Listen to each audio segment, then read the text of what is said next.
Hello students, good afternoon. आपका जो chapter चल रहा था मेंडल के आनुवंशिकता के नियम, जो 35 नंबर चैप्टर है,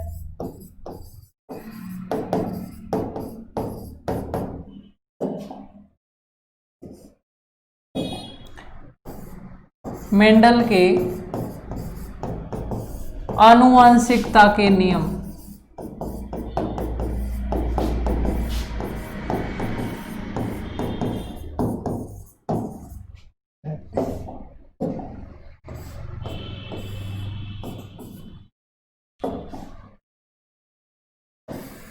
तो देखिए स्टूडेंट्स, ये जो आपके 11th क्लास का चैप्टर है मेंडल के आनुवंशिकता के नियम, और इस चैप्टर के अंदर हमने क्या पढ़ा था कि मेंडल ने आनुवंशिकता से संबंधित 3 प्रकार के नियम दिए थे। पहला था आपके प्रभाविता का नियम, दूसरा था पृथक्करण का नियम और तीसरा था स्वतंत्र अपव्यूहन का नियम।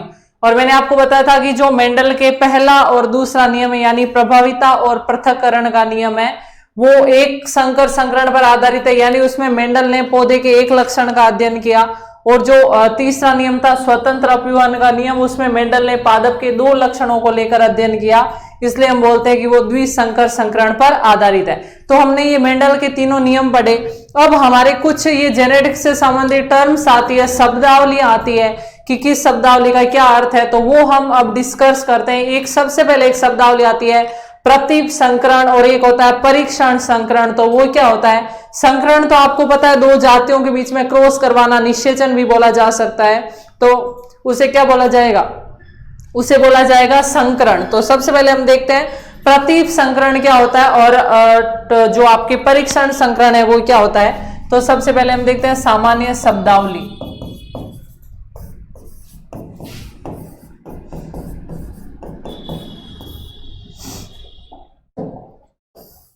जिसमें सबसे पहला है प्रतीप संकरण। तो देखिए प्रतीप संकरण किसे बोला जाता है? जो F1 पीढ़ी प्राप्त हुई उसका वापस जनकों के साथ संकरण करवाना क्या कहलाता है? प्रतीप संकरण। जैसे हमने ये जनक लिए थे कैपिटल टी, स्मॉल टी, फिर इनसे युग्मक बने थे कैपिटल टी, स्मॉल टी, और इनके बीच में हमने क्या करवाया था? संकरण करवाया था। तो पीढ़ी प्राप्त हुई थी टी और टी। तो ये जो संतति प्राप्त हुई है, इनका वापस जनकों के साथ संकरण करवाना ही क्या कहलाता है? परीक्षण, जो आपके व्युत्क्रम परीक्षण कहलाता है, या इसे पश्च परीक्षण बोला जाता है, प्रतीप संकरण बोला जाता है। तो ये जो संतति है और ये है जनक, संतति का जनक के साथ संकरण करवाना ही क्या कहलाता है? प्रतीप संकरण। तो चाहे आपकी संतति का अप्रभावी जनक के साथ संकरण करवाओ, ये है प्रभावी और ये है अप्रभावी। यदि आप संतति का प्रभावी के जनक के साथ संकरण करवाओ या अप्रभावी जनक के साथ संकरण करवाओ, तो इसे क्या बोला जाता है? प्रतीप संकरण। तो इसकी परिभाषा क्या लिखेंगे हम? संतति का जनकों के साथ संकरण करवाना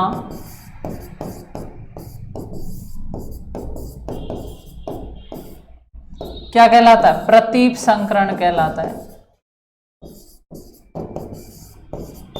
प्रतीप संकरण कहलाता है।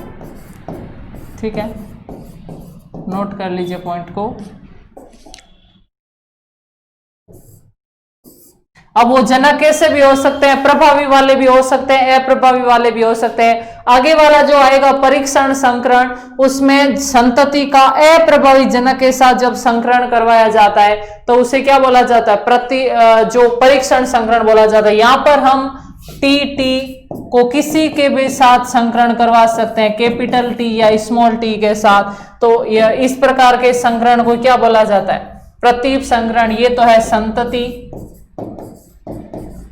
और ये है जनक। लेकिन यदि हम जनक में अप्रभावी वाला लेकर इसको संतति के साथ संकरण करवाते हैं तो उसे परीक्षण संकरण या टेस्ट क्रॉस बोला जाता है, और ये है आपके प्रतीप संकरण। तो नोट कर लीजिए पहली शब्दावली।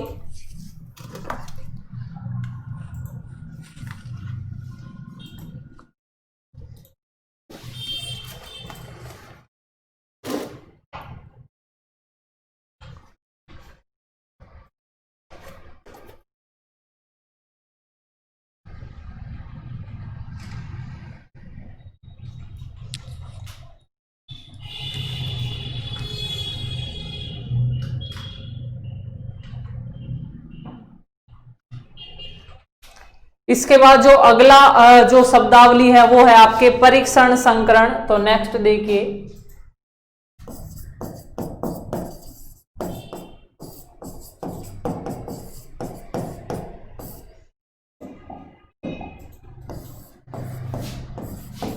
संतति का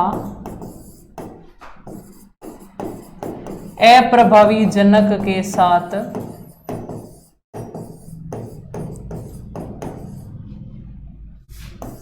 संकरण करवाना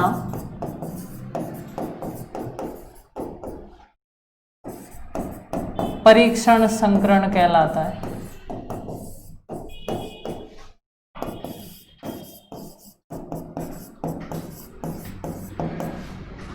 जैसे ये तो हो गई संतति और ये हो गया अप्रभावी जनक।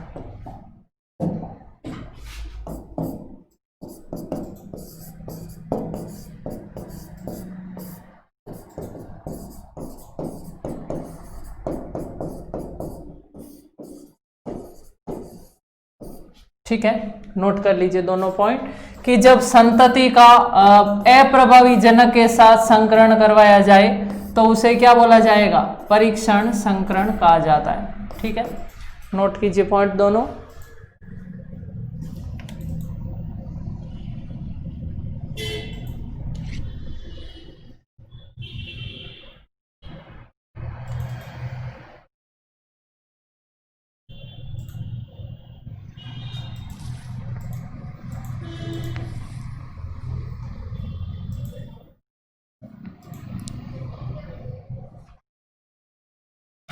उसके बाद जो अगली आपके शब्दावली है जिसका नाम है कारक और एक होता है जीन। तो अगली शब्दावली आपके कारक। कारक क्या होता है? प्रत्येक लक्षण को निर्धारित करने वाली जो इकाई होती है उसे मेंडल ने क्या बोला? कारक। और उसी कारक को आज हम जो शब्दावली में प्रयुक्त करते हैं हम जीन के रूप में, यानी किसी भी व्यक्ति का कोई लक्षण है तो उस लक्षण को निर्धारित करने के लिए जो इकाई पाई जाती है उसे मेंडल ने क्या बोला था? कारक बोला था। और आज के टाइम में उस कारक को क्या बोला जाता है? जीन बोला जाता है। तो प्रत्येक लक्षण को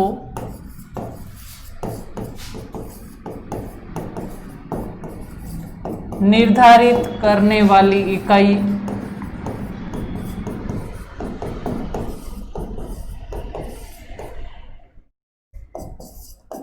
कारक कहलाती है।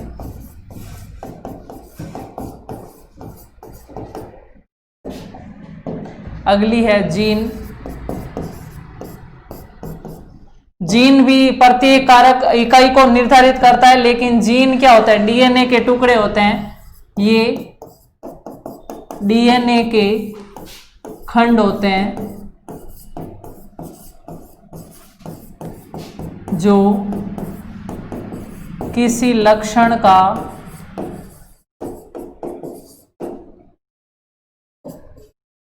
निर्धारण करते हैं। और इसके साथ ही अगला पॉइंट नोट कर लेना, मेंडल ने जिसे कारक कहा वह आधुनिक आनुवंशिकी में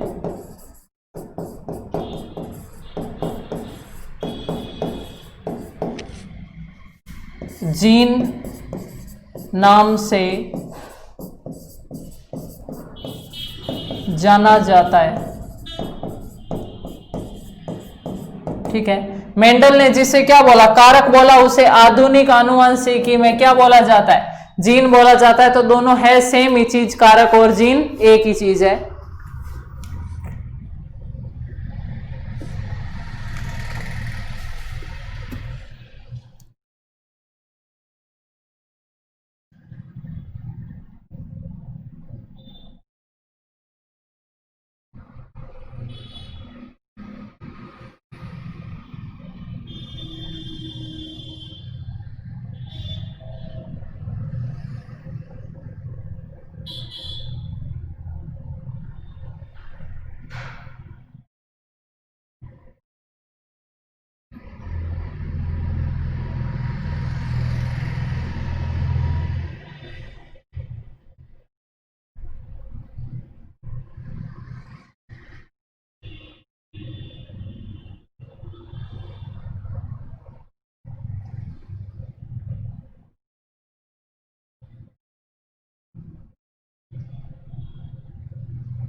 अगली जो शब्दावली आती है वो हमारे है युग्म विकल्पी,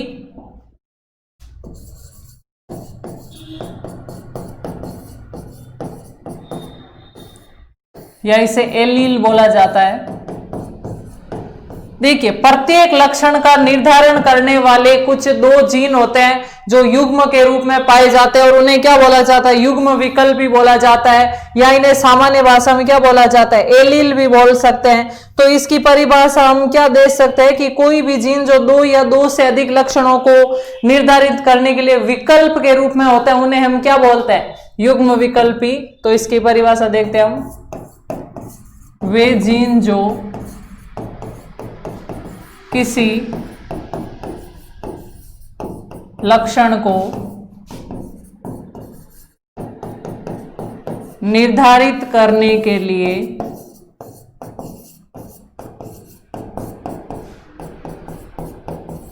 विकल्प के रूप में हो, युग्म विकल्पी कहलाते हैं।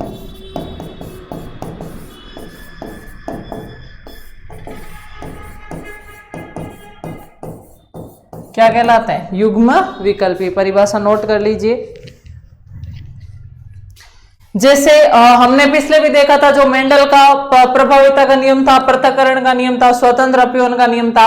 तो हमने देखा था कि मेंडल ने पुष्प जो बीज के आकार को यानी गोल और झुर्रीदार के आकार को प्रकट करने के लिए उसने दो एलील दिए थे। गोल के लिए उसने दिया था कैपिटल आर और झुर्रीदार के लिए दिया था स्मॉल आर।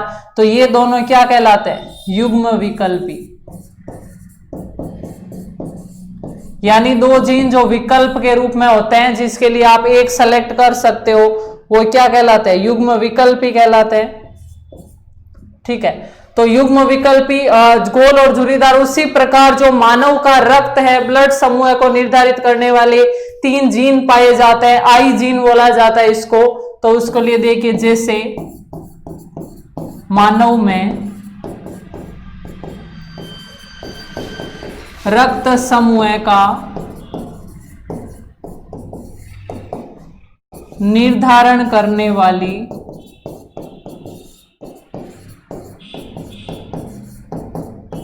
जीन आई होती है। अब आई जीन रक्त समूह का निर्धारण कैसे करते हैं कि जिसकी किसी का ब्लड ग्रुप ए है तो जीन प्रारूप क्या होगा, आई ए आई ओ, या ऐसा भी हो सकता है आई ए, ठीक है। फिर बी के लिए होगा आई बी आई ओ, या इसे हम आई बी भी लिख सकते हैं। उसी प्रकार ए बी रक्त समूह के लिए होगा आई ए और आई बी, और ओ के लिए होगा आई ओ और आई ओ। यानी ए का निर्धारण करने के लिए 2 प्रकार के हम जीन प्रारूप बना सकते हैं। तो यहाँ पर जो आई जीन है वो क्या कहलाती है, एलील कहलाती है, युग्म विकल्पी कहलाती है। वे जो जीन जो किसी लक्षण को निर्धारित करने के लिए विकल्प के रूप में होते हैं उन्हें क्या बोला जाता है, युग्म विकल्पी। इसी से रिलेटेड होता है, एक होता है सम युग्म की और एक होता है विषम युग्म की। वो क्या होता है नेक्स्ट देखते हैं, पहले इसको आप नोट कर लीजिए।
तो आगे हम युग्म विकल्पी के प्रकार देखते हैं, सम युग्म की और विषम युग्म की।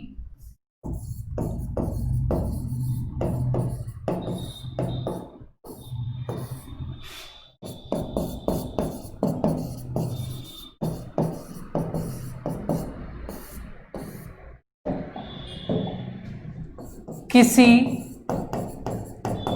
एक ही लक्षण का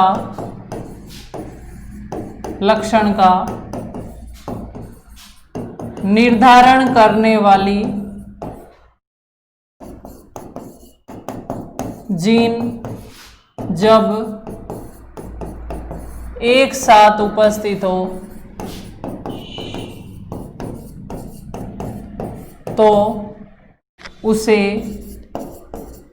समयुग्मकी कहा जाता है।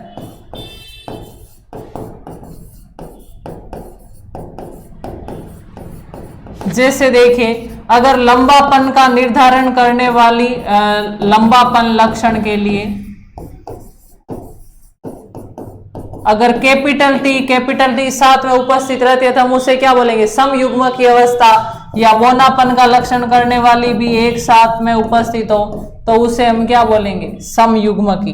तो ये दोनों किसके उदाहरण है, ये भी समयुग्म की और ये भी समयुग्म की। ठीक है। और विषम युग्मकी का मतलब होता है अलग अलग लक्षणों का निर्धारण करने वाली जीन जब एक साथ उपस्थित हो। तो देखिए, अलग अलग लक्षणों का निर्धारण करने वाली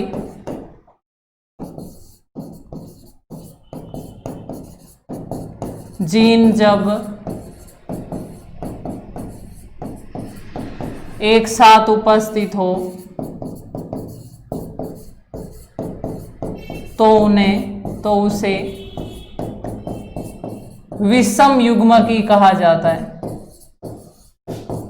विषम युग्मकी कहा जाता है। ठीक है, और इसका उदाहरण है कैपिटल टी और स्मॉल टी। जब दोनों अलग अलग प्रकार की जीन एक साथ उपस्थित हो तो हम उसे बोलेंगे विषम युग्मकी अवस्था, और जब एक समान जीन उपस्थित हो तो उसे हम बोलेंगे समयुग्मकी अवस्था। ये है समयुग्मकी। अगर इन दोनों में से कोई भी हो तो हम बोलेंगे समयुग्मकी अवस्था है, और अगर इस प्रकार के जीन हो तो हम बोलेंगे विषम युग्मकी अवस्था है। नोट कर लीजिए पॉइंट्स को।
फिर अगली जो शब्दावली आती है, एक आपने प्रभावी लक्षण और अप्रभावी लक्षण जो हम पहले पढ़ चुके हैं।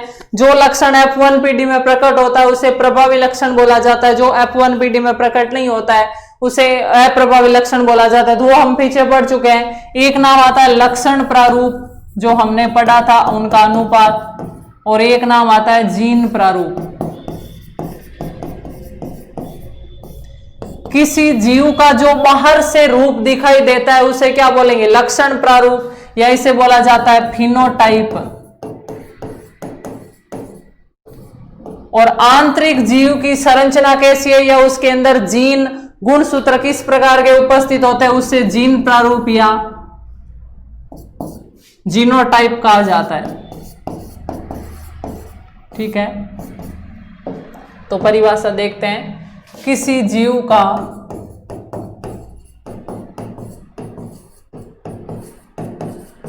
बाह्य स्वरूप लक्षण प्रारूप कहलाता है।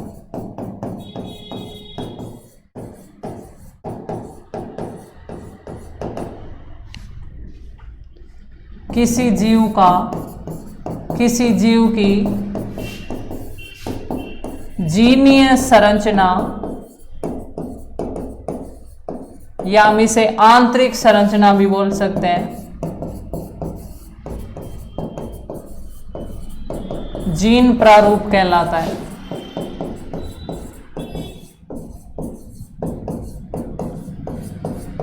ठीक है, तो दोनों पॉइंट नोट कर लीजिए, जीन प्रारूप या जीनोटाइप और लक्षण प्रारूप या फिनोटाइप।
तो देखिए स्टूडेंट्स, ये कुछ सामान्य शब्दावली थी, इसको हम डिस्कस किया। अब हम नेक्स्ट देखते हैं, लास्ट जो आपके पोर्शन बचता है कि मनुष्य में लिंग निर्धारण किस प्रकार होता है।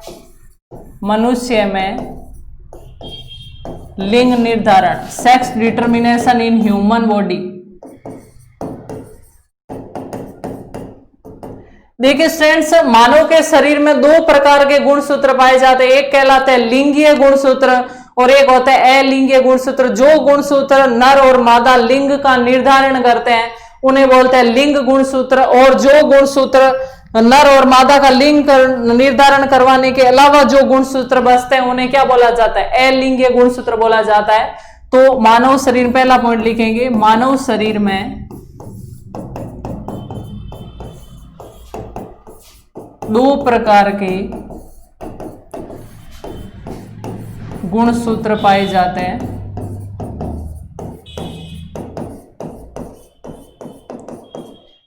एक होता है लिंगीय गुणसूत्र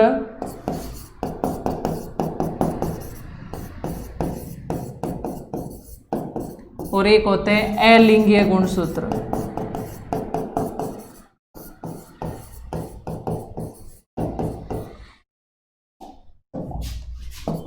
वे गुणसूत्र जो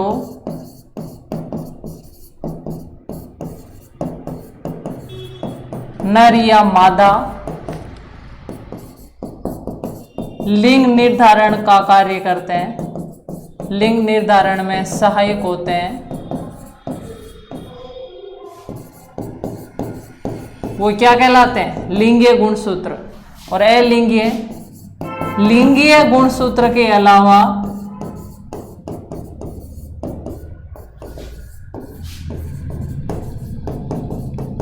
शेष सभी गुणसूत्र क्या कहलाते हैं, अलिंगीय गुणसूत्र। तो मानव के अंदर टोटल 23 जोड़ी गुणसूत्र होते हैं, जिनमें 22 जोड़ी गुणसूत्र है वो अलिंगीय गुणसूत्र होते हैं और एक जोड़ी गुणसूत्र है वो लिंगीय गुणसूत्र होता है। तो देखिए नेक्स्ट पॉइंट, मानव में 23 जोड़ी गुणसूत्र होते हैं, जिनमें से देखिए 22 जोड़ी तो क्या होंगे, अलिंगीय गुणसूत्र, और एक जोड़ी गुणसूत्र होगा वो होगा लिंगीय गुणसूत्र। तो 22 जोड़ी तो होंगे अलिंगीय गुणसूत्र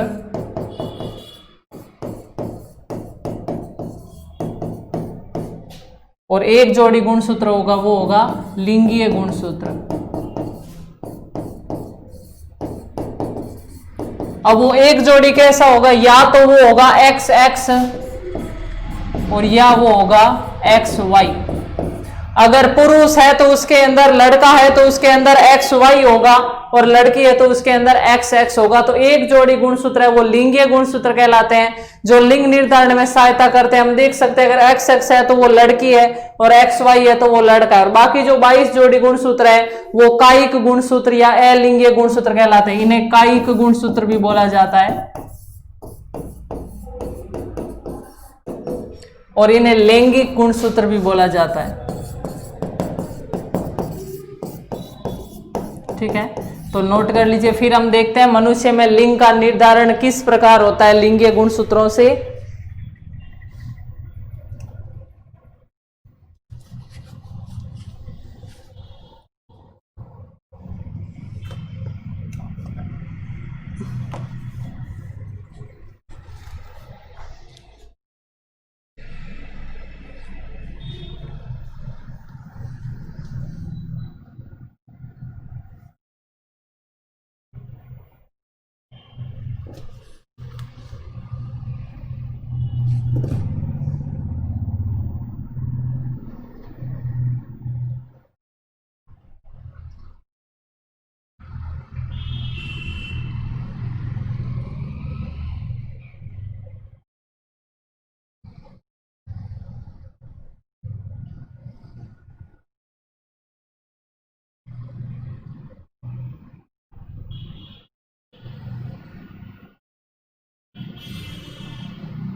तो अब हम देखते हैं मनुष्य में लिंग निर्धारण वाले। तो देखिए जो लिंगीय गुणसूत्र है वो दो प्रकार के होते हैं। एक होता है एक्स एक्स, जो किस में होता है, महिला में।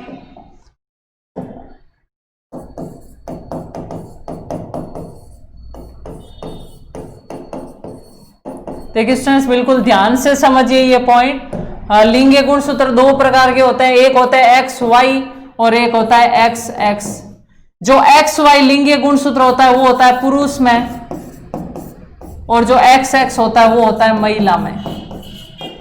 अब इनसे दो प्रकार के युग्मक बनेंगे। पुरुष 50% युग्मक एक्स गुणसूत्र वाले बनाता है और 50 वाई वाले बनाता है, लेकिन महिलाएं सभी गुण जो युग्मक है वो हमेशा एक्स गुणसूत्र वाले ही बनाएगी। अब क्या होगा, इनके अंदर जब निषेचन की प्रक्रिया होती है,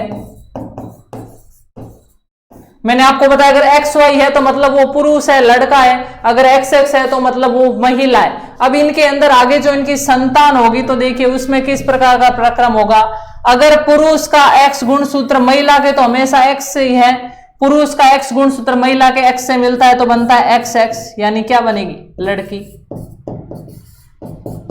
अगर पुरुष का एक्स गुणसूत्र फिर इस एक्स से मिलेगा तो क्या बनेगा, एक्स एक्स यानी लड़की। अगर पुरुष का वाई गुणसूत्र इन दोनों एक्स से मिलेगा तो क्या बनेगा, लड़का, एक्स वाई एक्स वाई। तो आपको क्या ध्यान रखना है कि पुरुषों के अंदर गुणसूत्रीय प्रारूप होता है, लिंगीय गुणसूत्र एक्स वाई प्रकार के पाए जाते हैं, जबकि महिला के अंदर जो लिंगीय गुणसूत्र होता है वो एक्स एक्स प्रकार के पाए जाते हैं। यानी जो पुरुष है वो 50% युग्मक एक्स गुणसूत्र वाले बनाते हैं और 50% वाई वाले बनाते हैं, जबकि महिलाएं सभी युग्मक एक्स गुणसूत्र वाले ही बनाती है। तो इसमें आपको पता चल रहा है कि लिंग निर्धारण में कौन सहायक होता है, पुरुष सहायक होता है, ना कि महिला, क्योंकि महिला हमेशा एक जैसे युग्मक ही उत्पन्न करती है, जबकि पुरुष है वो 50% एक्स वाले और 50% वाई वाले।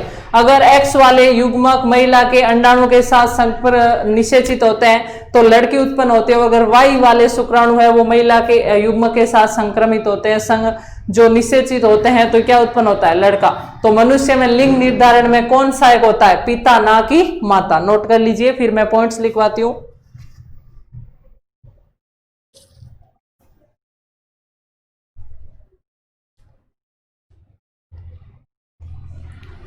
तो नेक्स्ट इसका हम पॉइंट्स नोट करते हैं।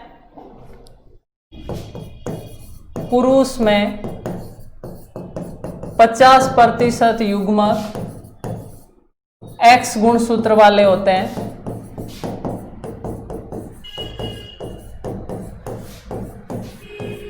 जबकि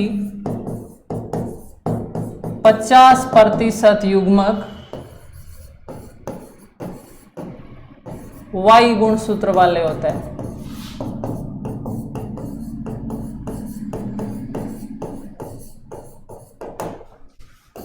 महिला में सभी युग्मक एक्स गुणसूत्र वाले होते हैं।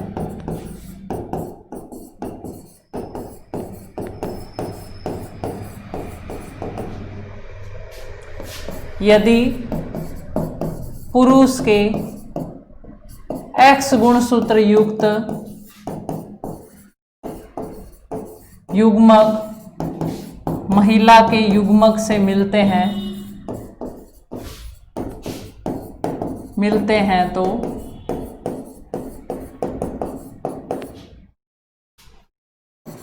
लड़की उत्पन्न होती है, एक्स एक्स।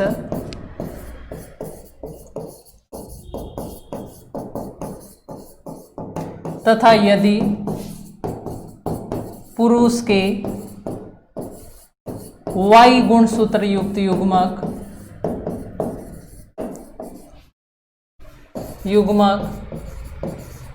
महिला के युग्मक से मिलते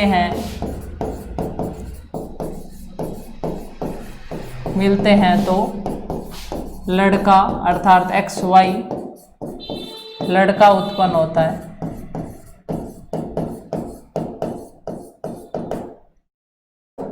नेक्स्ट पॉइंट, अतः मनुष्य में लिंग निर्धारण के लिए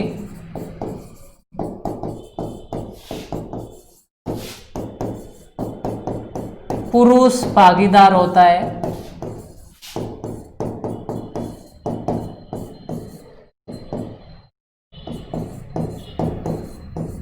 ना कि महिला, ना कि महिला।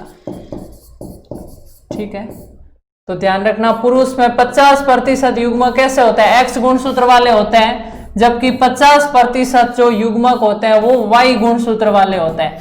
अब यदि महिला में, लेकिन महिला में सभी गुणसूत्र कैसे होते हैं, एक्स, सभी युग्मक एक्स गुणसूत्र वाले होते हैं। तो यदि पुरुष का एक्स गुणसूत्र युग्मक महिला के युग्मक से मिलते हैं तो क्या उत्पन्न होता है, लड़की, क्योंकि महिला हमेशा एक्स गुणसूत्र का ही निर्माण करती है तो लड़की उत्पन्न होगी। यदि पुरुष के वाई गुणसूत्र युग्मक है वो महिला के एक्स गुणसूत्र वाले युग्मक से मिलते हैं तो लड़का यानी एक्स वाई गुणसूत्र है वो उत्पन्न होता है। तो इसलिए कहा जा सकता है कि लिंग निर्धारण में पुरुष भागीदार होता है, क्योंकि वही अलग अलग प्रकार के युग्मक उत्पन्न करता है, जबकि महिला हमेशा एक जैसे युग्मक उत्पन्न करती है। तो लिंग निर्धारण के लिए पुरुष भागीदार होता है, ना कि महिला। नोट कर लीजिए इन पॉइंट्स को।